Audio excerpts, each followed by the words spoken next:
Hi, everyone. Welcome back to the Athlete Recruitment Code, where today we have an awesome guest that a lot of parents will be able to gain amazing insights from. Christine Piazza is here joining our community today. Everyone, welcome her. Do you want to introduce yourself, Christine? Sure. Thank you so much for having me today. As you said, my name's Christine. I have four college-age kids. Three of them are currently playing in the NCAA. All four of them played lacrosse through high school, but my one daughter decided that college lacrosse is just not for her, but I do have three. I live in the Phoenix, Arizona area, and I've been involved in the lacrosse community since my oldest son was probably in middle school. So on the boys and the girls side. Yeah, been That's around for a awesome. while. Yeah, no, totally. And I remember you talking to me that you've lived in a bunch of different states. You've Yes. raised, multiple college lacrosse players across very different regions. So, how did each environment shape your understanding of the recruitment world? So uh, starting in Delaware, my son, it was just my oldest son, and he only played for a little bit before, like one season before we had to move to Alabama. And then he played there. And that was like his first real big introduction to lacrosse and travel lacrosse. It was his first travel lacrosse team. And it was a team, I don't think it's around anymore. It's called Arsenal Lacrosse. And so that kind of opened up our eyes. We had never been involved in travel lacrosse or anything that, didn't know about what it was. So it was exciting. He loved it. It kind of grew his passion more for lacrosse, being able to travel and, play on a team that did that. And so we were involved there. And then we were getting relocated to Arizona. And that was in 2005, and we were moving in January. So at the December of 2004, we had to find a place to live out here in Arizona. And so I did research because my son was very involved in lacrosse and just my oldest. And that's how we found Ahwatukee, Arizona, and Desert Vista Lacrosse. We researched, and at the time, Vista had a winning lacrosse program, the high school. And so we picked this community just for the fact that my son would be able to play high school under their coach, Dan Lannon, who has one of the highest winning records in Arizona. Still does to this day. He's still the coach there. He was the coach back then. So that's how we ended up out here in Ahwatukee. For that fact, my son was in sixth grade, my oldest, when we moved here. And yeah, That's so. awesome. Yeah, and I know that a lot of parents are sometimes struggling, like trying to set up opportunities for their children, and even Mhm. like thinking about moving to places or like moving schools just to give yourself a better opportunity to playing. So it's awesome hearing how like kind of you had to navigate that challenge and Yeah. ultimately what factors led to your decision. So I guess maybe for some parents who are thinking about, oh my gosh, do I need to move? Because like if I want my kid to play sports in college, like I need them to go to the right high school. Like that's a huge decision. So I guess do you have any insights onto like parents who are in your guys' community, like thinking that through and like what advice do you have? So it all depends on what your child is looking for. Like out here, we have the Brophy Prep. It is one of the top like lacrosse programs in the United States. Like they're ranked. They're an amazing. It's a private school though, and their kids that come out of there committed go to D1. It is an amazing program. It is run. Their head coach played in the PLL. Amazing coach. But is it worth it to go there? Their academics are great, their program's great, but you have to pay a lot of money. And there still is no guarantee that your kid is going to go D1 if you do that. You know, can you take that route? Of course, but you can still get to the same point by going to a public school. Is it worth it to change schools? Just to, get a better lacrosse program? I don't think so. I think travel is where you're going to get recruited more. I think that that's where you need to put your money and your focus. Out here in Arizona, we're a club. Lacrosse is at the high school level. So we don't, if you do change, it's very hard because of our club rules. I can't just move my son to a different high school. I have to present why I want to move him. And it has to be a hardship rule, and it has to go before the board. And then he has to sit out games, even though we're not under like the AIA, the interscholastic. It's not an easy thing just to change. Yeah, no, that makes a lot of sense. And I know during my recruitment journey and stuff as well, even with golf, I played a lot of sports growing up, including lacrosse. But I think a big thing that a lot of parents, which can, help ease a lot of the anxiety and stress around, moving locations, is the importance of the club teams.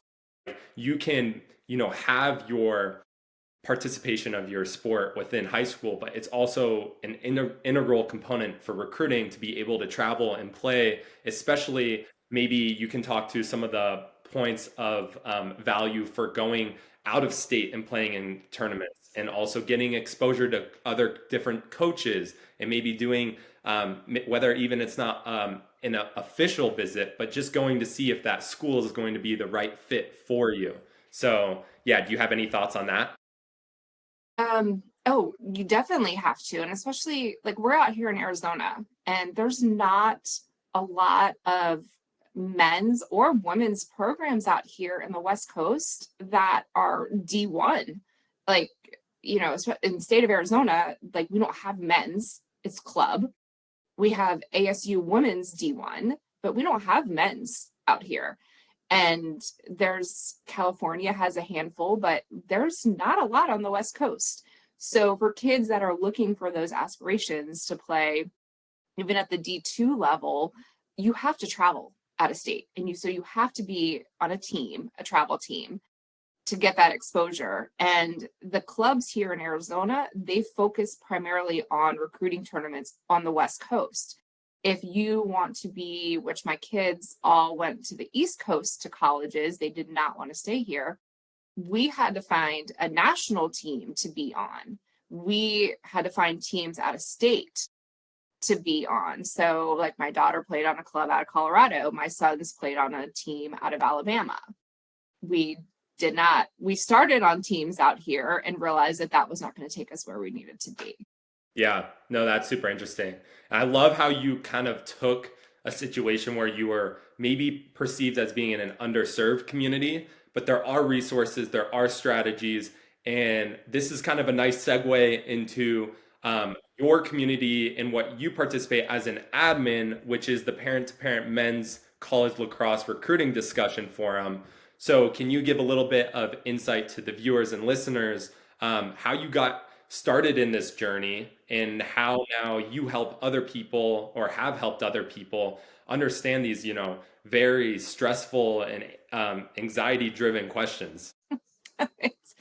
Yeah. So my oldest son just had a dream to play in college, and we went into this with zero knowledge on what to do. Like he just wanted to play. And I was like, what do we do? So, reach out to the high school coach. Our high school coach, as I mentioned, Dan Lannon, he played at Syracuse. He played with the Gate brothers. Like he got in. But back then, the recruiting world was so different. Like when he played back in Syracuse, like, you basically just showed up and played. It's like there wasn't what we have to go through nowadays. So it was like, like recruiting 101. I felt like a dummy. I had no idea what we were doing back then. And it was just, we formed emails, my son, and this was pre-COVID, and because he graduated 2021. So he got in the middle of COVID recruiting, unfortunately, but, started pre-COVID, and just reaching out to coach after coach. And we made so many mistakes because we just had no idea what we were doing. And it was like trial by error. And then I started finding Facebook groups and getting involved in the Facebook groups. And I was like, there has to be a better way to do this. And then I found, when my daughter was going through it, the women's page, I was like, this is an amazing resource. And then there wasn't one for the men's side. So that's when I started the men's, when my younger son started recruiting. I was like, we have to have this page for men, because like there is a Facebook group, like a general group that a woman runs that is just broad for every recruiting. But she has some information that she doesn't go specific by sport. And she just is very in broad terms for every sport for recruiting. And some of her information is just not relatable to lacrosse, which is why I opted to just start for men's lacrosse recruiting, because there's so many specific nuances for lacrosse that don't pertain to football recruiting. Football recruiting is so different than lacrosse recruiting.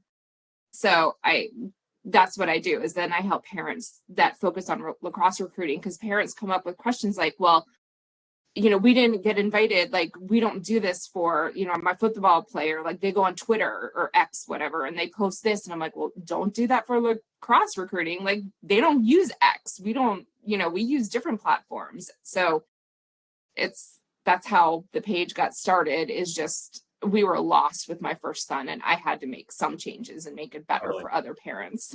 Yeah, and that specialized knowledge is so key because like with recruiting in general, a lot of the most foundational elements like can be like improved through across the board, no matter what sport you're in.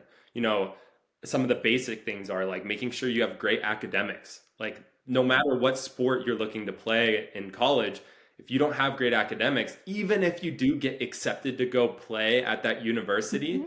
you can actually you might actually get accepted but then not admitted. So people don't even understand that. It's like, wow, I got my recruitment letter, but oh wait, I actually didn't get into school. But then alternatively as well, like there's other, basic stuff too, like how to craft emails, how to write resumes, how to do, there's so many stuff.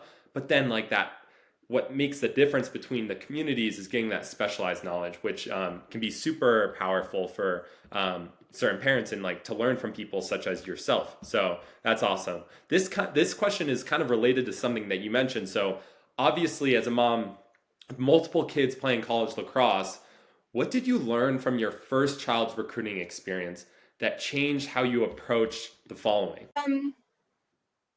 From my son, the oldest, learned not to worry about what everybody else was doing. Like, that was the one thing that was the biggest takeaway. It was, oh, well, this kid's doing, oh, we got to do this showcase. We have to do this showcase. Like, oh, what are they? Just dropped that for my daughter in recruiting. It was, yeah, I think we did way too much with my oldest son. And it was like, not that we didn't do a lot with the other two kids, but it was more, we focused on, what do you want? Like, let's research these showcases first. Is a showcase worth it? And we realized that prospect days were much better to go to for lacrosse than showcases. Yeah. Some of the showcases like were not worth it. Like, the coaches didn't care. Like, it was better to get at a prospect day in front of a coach that you had a relationship with at the campus. We got to see the colleges, and that was more worthwhile than doing my oldest son. We were just throwing him to showcases and camps and not really doing the prospect days. So that was the biggest takeaway, is Yeah. that we flipped everything with the other kids and focused more on prospect days and building relationships with coaches and getting the one-on-one time. And that made a big difference. Yeah, I think the point, which is so powerful, which you're mentioning as well, is the personalization and understanding of who your child is as an athlete. Instead of looking at the peers around them, oh, well, this person's doing this, Joey's going to that. Well, Caleb's also doing this, but, Kevin isn't doing that. I don't know. And it can be a very confusing, but if you can really understand who your child is, who your student athlete is, and like what opportunities they possess, and then the thing that makes this all super special is then the ability to find mentors who have gone through a path very similar to what your kid is going through. And that, whether that's the community group or like finding other athletes who have gone through what your student is currently doing and can have that perspective where not only they can like tell you what to do, they show you how to do it, but then they also like make sure you do it. Like that is super valuable, especially for parents who are like feeling lost on this journey, because there's infinite routes that you can go, and not, and Again, your best friend's route might not be the best route for you to take. exactly. Yeah, that's super powerful. So you mentioned that as a parent, you went through this like very interesting like inflection point through the recruiting process with COVID being the main like lever that changed everything. So it was this massive turning point. So your oldest son began his recruiting process during COVID when the entire system kind of flipped overnight. And so what were the biggest changes that you saw? And this can be stuff, at the rise of the virtual recruiting or Mhm. the in-person access disappearing or the overcrowded portal. There's a bunch of things that changed. So would love to hear your perspective on what you saw. Yeah, so because my son started, he graduated 2021, so that summer was 2020 that he was recruiting, and then my daughter was also during the same time because it was her sophomore year, so that was the big recruiting for her because 2020 to 21 was her sophomore year, so like D1 could start to talk to her that next year. So she was recruiting during COVID too, so we had both of them going through it during that 2020 year. And there wasn't a lot of tournaments. Some of the campuses weren't open to having them come to campus. So my son was doing virtual tours of schools that he was interested in. So he had this contact with coaches and he was like, "Oh, I'm interested in this college." And they're like, "Well, we're not having you on campus right now. You got to do a virtual tour." And we're like, "Well, this is not fun. Like, how can we do this?" And yeah, and like that was not fun to try to pick colleges that they weren't allowing us on campus for, because then he had no communication with like the team. And that, because you want to be able to go there, meet the team, talk to the students, see how the campus is. I think we had one campus visit of all his campuses that he looked at that we were allowed to go see before he had to make a decision going into his senior year. That was not fun. But the biggest thing was what changed, and I think it made it better, was that coaches at the tournaments, they started live streaming and doing video. And so the video has gotten a lot better. So coaches now have the ability, they don't have to go to every tournament anymore, and they can still see you play. And so that was a huge change in the recruiting world. So, because my daughter was talking to a couple of like coaches, and they're like, "Well, we're not going to be there, but we can still watch you play." And that just absolutely changed the recruiting world. That was a Wow, huge thing.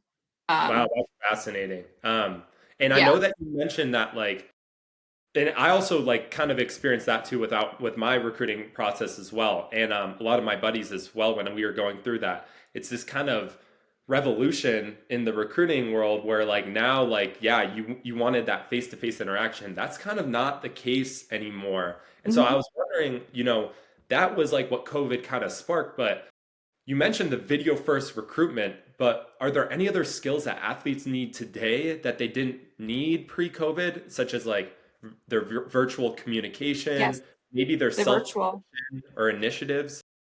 They have to take more initiatives. They have to, because the coaches now have the technology where they don't have to be out there like face to face anymore. Like the coaches don't. So these kids have to put more work in, the students. You can't just send an email anymore and expect a coach. So when your initial email, you have to have your video in that initial email and all your highlights.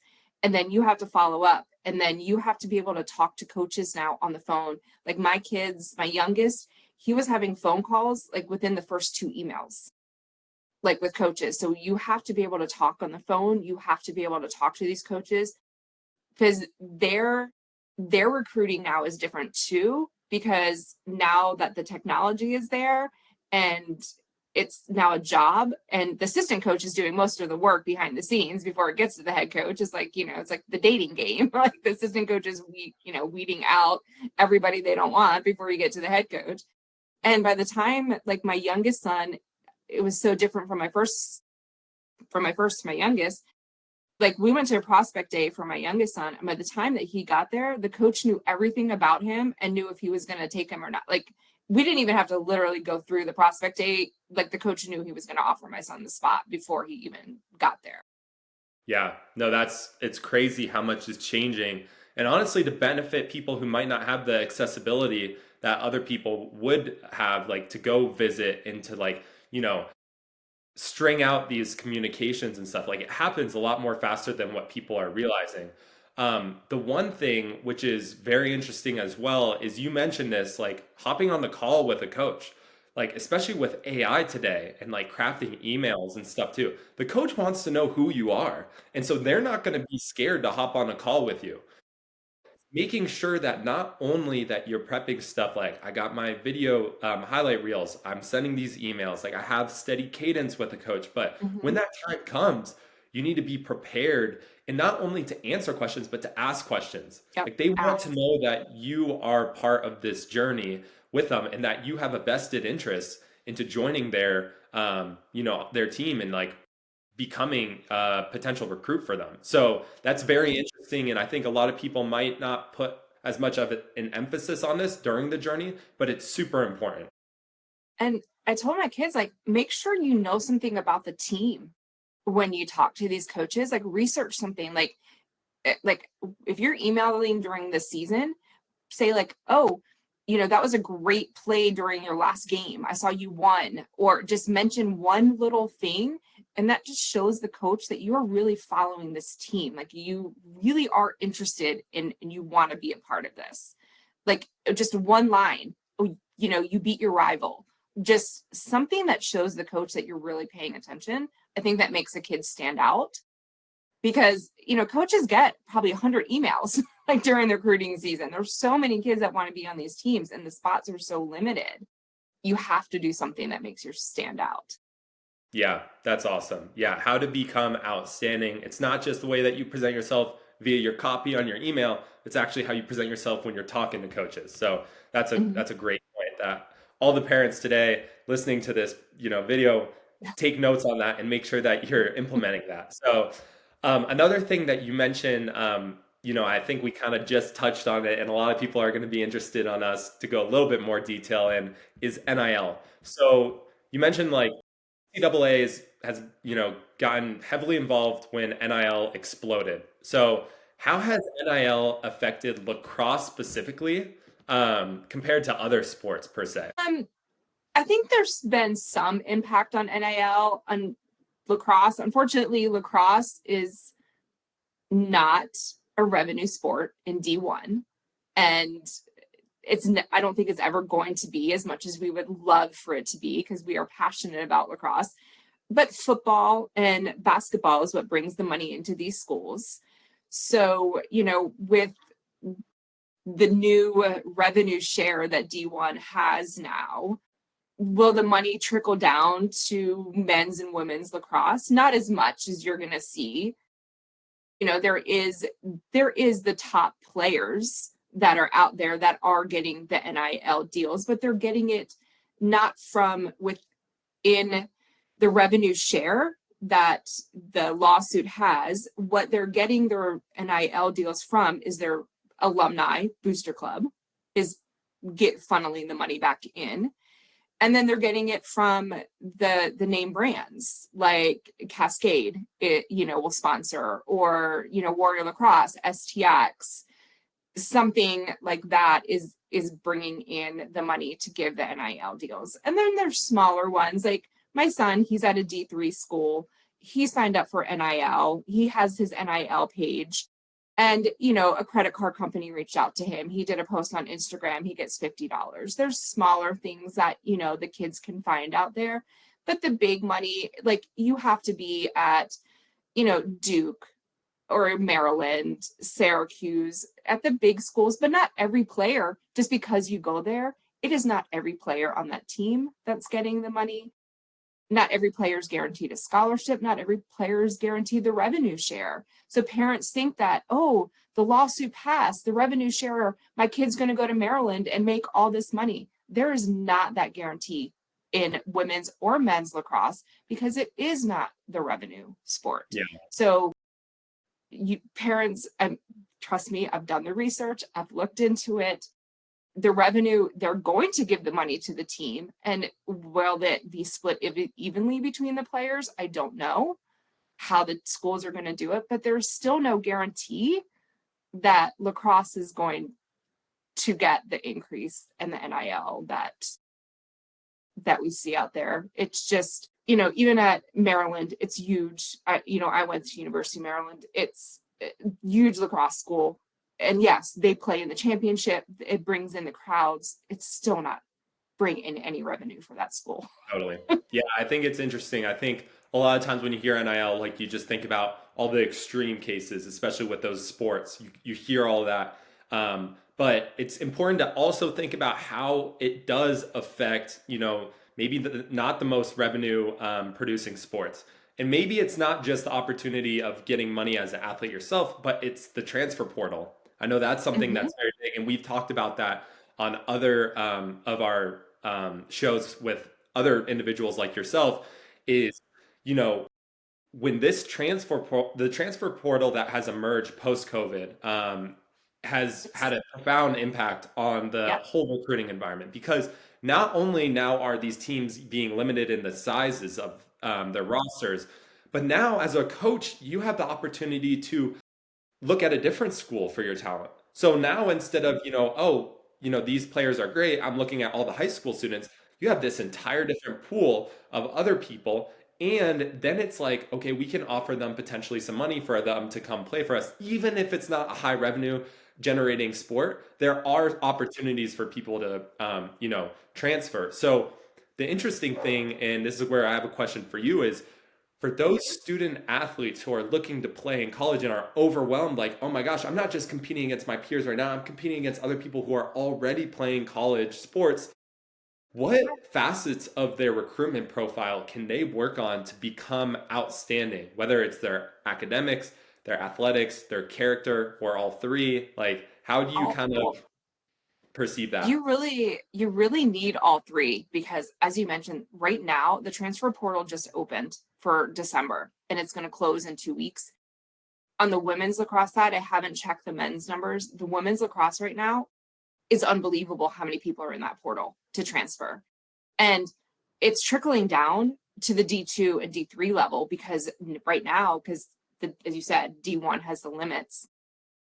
They're going to D2 and D3 because they can't be picked up by other D1 teams. So the high school students that are now trying to be recruited, D1's not taking as many because they have to save spots for the portal because I understand as a D1 coach, you got to save a spot because going into the portal there's going to be some phenomenal players going in there, and even a D2 player might go in the portal that's a standout at one of the top, like a Tampa. University of Tampa is a powerful women's lacrosse program. You get some of those D2 players in there, a D1 team's most likely going to pick them up, Totally. to get the experience over a high school player that you don't know is going to stay for 4 years. Why take that risk where, this D2 junior only has 2 more years left? Put the money and investment in them. Totally. I like what you just said too. You said, why take that risk? And I think that's super important because a lot of the times we look at coaches recruiting on pure value added. What can they add and like what's their potential? But it's Mhm. also a risk measurement. Yeah, They're looking at people who's going to come into my program. They might leave next year, or they might get like there's so many things, or they might come to my school. I don't think a lot of parents understand this that when your child goes to school and they get that acceptance letter, that is the first step of the journey. Like there's a lot of steps going into that, but that's a 100%. first major step. And what happens if they get benched at school? What happens if they get injured at school? What happens if their grades aren't good enough and they can't like be eligible to play? There's so many things that can happen. And if you can take the time when you're a high school student and to build a multifaceted recruitment profile Yes. where not only your academics are solid, your character is amazing. Like, you have so much experience, great perspective, and you can communicate, and your athletics are really solid too. Your risk level diminishes like It does. to zero. You become something that coaches are like magnetic towards. So that's a very interesting thing. Like I know that kind of went on a tangent a little bit about risk, but it's super, it applies a lot towards parents who are going to be listening to this. It does because all my kids, like my boys were involved in like a program called Boys Team Charity. I think that helped their resume because they do, they volunteered. My daughter, she coached all throughout her high school careers, the program that she was at, her rec program. They did all this extracurricular stuff that they can add, to their resume that helped. So like they were well-rounded. They had other stuff besides their lacrosse. And I think that's very important for students to show that they can balance like the schoolwork, the lacrosse, and extracurricular activities, because that shows a coach that they can be able to handle life at college, because it is a lot when you get to college. You have lifts, you have travel, you have school, and a coach needs to be able to see that you're going to be able to handle everything that's thrown at you. And you like to have fun sometimes at school. Yeah. So, yeah, there's so much that goes into it. It's not just like the end goal. That's what people need to understand, that this is a process, and that if you can get the systems in place early on, which compound and grow over time, those can ultimately help you throughout this entire journey. Not only get there, but then keep going and like finding your next opportunity. So that's amazing. I think some parents are probably thinking right now, like, oh my gosh, like how much do I need to push my kid? And I think that it's a fine line between you're pushing too much and a fine Yeah. line between supporting your athlete and like micromanaging the process. So from Mhm. your own personal experience, and then, being an admin in this huge community where there's all these people talking, what's your perspective on that? So there is a fine line. Your child has to want it. If you have to write the emails for them, if you have to email the coaches on their behalf, they don't want it. Then they're not going to succeed in college, because if they're not putting the work in to recruit, they're not going to put their work in college, because it's a lot of work once they get to college. So there was a time my youngest son, he actually walked away from lacrosse for a semester, and we allowed him to, like, because he did a tournament in January and he said, Mom, it is not fun right now. I don't want to do this. And we said, fine. I'm not, if you don't want to go to practice, like, I can't force you to do this right now. And it was his sophomore year. And I was like, walk away. Like, so he didn't play lacrosse, and he wanted to play in college, but I was like, I can't push you. I can't force you to do this. And he walked away from the sport. And as a parent, I had to support that. I didn't want to. And then he came back that summer and played on a team out of Alabama, got his passion back. But, I said, are you emailing coaches? Are you doing this? Are you doing that? He was a struggle. Like, my older two kids would send out 50 emails a week on the top of the coaches doing everything. My youngest son was totally different. He was very specific. He only emailed like 3 coaches. He only wanted 3 colleges. And if he wasn't going to get one of those colleges, he wasn't going to play. Luckily, it worked out. But, I wanted him to contact more. I wanted him to do more. But he was adamant if he did not get one of these 3 schools, he didn't want any more. So I couldn't push. I couldn't do more. And as a parent, you can't. You have to let your child lead, because, as I said, if you have to do the work, then you're not going to be at school with them.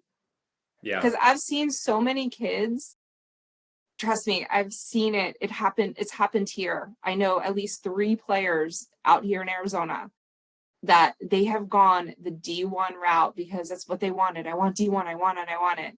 They're back home here. They've lasted maybe a semester, maybe a year, and they're back home here because either the parents wanted it more, they didn't really do the research on what it is to play college lacrosse, and yeah, they Yeah. are back home. It's a sad truth. Like, honestly, if your kid doesn't really want it, and even if they get there, once they get there, that's when it actually, like, that seed that you planted grows. If you plant the wrong seed, or it's not in the best soil and you don't water it properly, then it's not going to flourish. So that's super interesting. I also liked, I like, from my own perspective and my own journey as well too, and I've seen this with a lot of other student athletes, is that if you have that passion and drive as a parent where, like, you know that your child has potential and they do really enjoy the game. One of the worst things you can do is ruin your relationship with that student and have whatever other communication or relationship that you have with your child have a confounding impact on their relationship with their sport. So a lot of times if you can find, the right tutoring systems or the right mentorship programs and you find other people who are doing it, you can take yourself out of that and you can invest in your child's journey through some other vehicle. And then you can still have a great relationship with your children. And honestly, that's a very good way. Not everyone does that. It's not for everyone. But for parents who are struggling about thinking about how much can I push my kid, just find other resources and other vehicles that you can invest your child into partaking in and participating in. And that can, help a lot. Yeah. I mean, luckily we had great like high school coaches, and like when my son walked away, like they reached out immediately and they were like, what can we do to help him? Like, why is he walking away? Like, and they were in constant contact, you know, have him talk to us, have him, he's welcome back anytime. And he did, and he went back, and, to this day, like we're still friends with his high school coach, they were a huge influence on him because they were someone that he could talk to outside of me as a parent, that he could reach out to. Yeah, And that's talk awesome. about. Mm-hmm. I think your relationship with your high school coach is such an awesome relationship. I Yeah. still talk with my high school coach, Yep. now it's been like 6, 8 years, whatever. Like I still have a great relationship. And I think, other people who are struggling, especially parents and stuff too, like take advantage of those. Like they're spending so much time with your Yeah, children too. They truly understand them and they want what's best they for do. you. So that's awesome. So I guess one of the other questions I had for you is that, this probably as well as anyone else, that travel lacrosse can become expensive very Yes. fast. And I Yes, it think, can. other sports too, but how does a family decide, and especially with the lacrosse perspective, which events matter and which are noise? Like there's so much stuff out there. You're probably getting Yeah. ads on your phone as a parent to Yep. like play in this, showcase event. Yes. Um, what advice do you have for parents?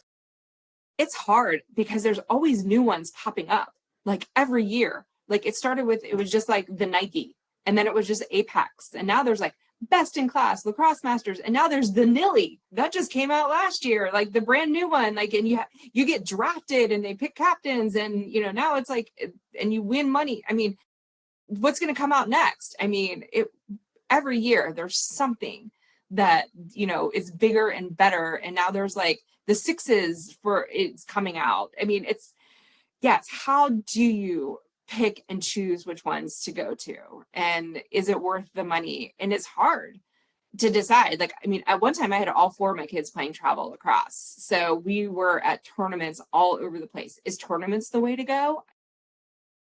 Right? Like, so as a parent, it's you have to decide. I think the first thing, once you get to high school level, as a younger kid, you have to look at it, this is fun. When they're in middle school, elementary school, do the local tournaments. You don't need to travel all over the United States when they're at that age. Just stay within driving distance, do the local tournaments. You don't have to pay a lot of money up until they're in middle school. Once they get to the age of like 8th grade, then maybe start investing in money into like a really good travel program that will take you throughout the United States as they get to the recruiting age. That's where you need to start, investing if they want to play in college. But then you have to start figuring out, if they only want to play D2 and D3 level, you don't have to be on a top recruiting. You can still play on local travel team, do tournaments, because there's plenty of great tournaments that Adrenaline runs that come out here to the West Coast that bring top D2 and D3 colleges out to Colorado and Utah and, out here, that would be perfectly fine for anyone from Arizona, California, Utah to jump on, and go to these tournaments and get a great D2 or D3 coach. You don't have to be on anything. But if you want to play on the East Coast, a D1 program, you got to go to like West Coast Stars, You got to go to like Team 91, the Crabs Lacrosse. You got to start advance. You got to start getting on these top teams, and that's going to take you to the D1 level. So that's where you're going to look at your like travel club. It depends on what your child is looking for in the level. Yeah, As I love far as far as showcases go, some of them are not worth the money. Apex, gonna call them out on it. they're a money grab. You're definitely a money grab for Apex. It's basically an IMG Academy sideshow. It's like they bring in the kids and that's it. Besides that, I mean, you are better off doing prospect days for lacrosse. You know, is it great to have your name associated with like best in class and stuff like that? That's great to put on a resume, but is it going to help you get recruited? Most likely not. What's going to help you get to D1 is be on a top team, get in front of the coaches, get your name out there, but you have to have the skills to be on one of those teams. Like, you know, that's where it's going to matter more on the men's side. Women's is a little different. Women's, you need all those accolades to get up there. Women's is a little different than the men's with all that. They're more into being in lacrosse masters, best in class, the Nike. You want and need all that on your resume. You also have to be on a top team, like the Mad Dog and Alliance and all of, you know, from the women's side, but men more important to be up there. But as I said, depends what level you want to go. Yeah, I think that's great insight. I love how you said that there's age specific strategies. Like, there's not something that you thought, like, depending on how old you are and where you are in your recruitment journey, there's different strategies which are better for you to pursue. And, like, I really liked what you said when you're younger, like, start enjoying the game, like, start building that passion, that drive, and, like, building that, great relationship with your sport, whether it's lacrosse or golf or football or basketball, like, start learning to actually love to play. Because then when you do that, when you do have these opportunities in the future, you start building momentum and you can actually capitalize when you do get opportunities to like play in these bigger showcases or tournaments, etc.